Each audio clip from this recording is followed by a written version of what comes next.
Now, tough international and local economic conditions mean that South African consumers are under pressure, or rather under more financial pressure than before, to look at how they do savings. Given the fact that we don't have a culture of saving in South Africa, we are joined in the studio by Elizabeth Lwanga-Nanzir. She is the CEO of the Savings Institute. You have a very, very tough task. Welcome to to Beyond Markets. How do you get a country like South Africa, who doesn't have a culture of saving, to in fact save when times are this tough? Thank you. I think what we have to start with is looking at educating more aggressively the consumers. And I think at this point we must say that there's a problem that we are facing, which tends to be a thin line between product promotion and consumer education. So a lot of us are doing, or a lot of us as in players in the private sector, we're saying we're doing consumer education, but we are mainly actually doing product promotion. And this confuses the consumer. Education of the consumer involve?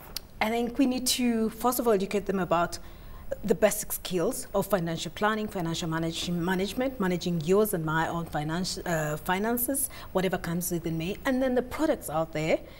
If we can only give them information about what product is out there, what does it do, what are the benefits, what are the constraints, what are the repercussions, so that they make an informed decision on what works for them, as opposed to just saying, you know what, this is what will work for you, this is this. So we seem to be shoving products down people's necks, and then at the end of the day they get bitten, and then as we're having now a situation of high indebtedness. And ask yourself, how did it come about? So it's now time that we educate consumers, as let's give them the basic financial skills, financial knowledge that they need, in a way that they can be able to plan for now, for future. Let's teach them about the benefits of saving, for starters, short term, medium term, long term. Help them learn how to set goals, and those are things that I think will help consumers to realize the benefits of these Elizabeth, things. why do you think it's so hard for people to make the connection between putting away for a rainy day? Is it because people are under pressure in terms of constant rising costs of, the cost of living?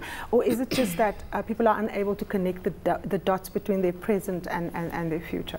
There are many factors in here, and yes, the uncertainties, what we call the shocks to a consumer, to you and I. Let's take, for example, the crisis.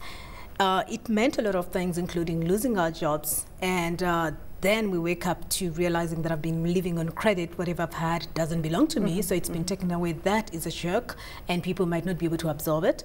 And then we're coming from an environment, a background, a history of deprivation. So people are like, no, I need to fill this gap. There's an opportunity to do that, maybe through credit. I think very short term. Exactly. Then you have these dependence issues. People like you and I, you work, but you have so many people to feed that you never thought about. So there's so many factors that come in. And obviously the lack of education, even those that have the money, that have the funds, are not actually putting aside enough.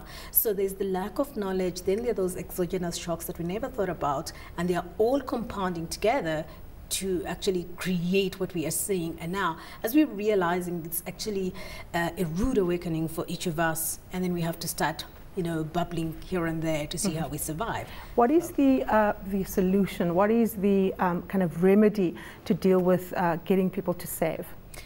At this moment, we do have to, first of all, deal with the debt, which is really a big chunk Many of people consumers. don't want to admit that they're in debt. People feel that they're ashamed, they feel that they're failures, and often people don't have the courage to go negotiate with financial institutions to make payment arrangements.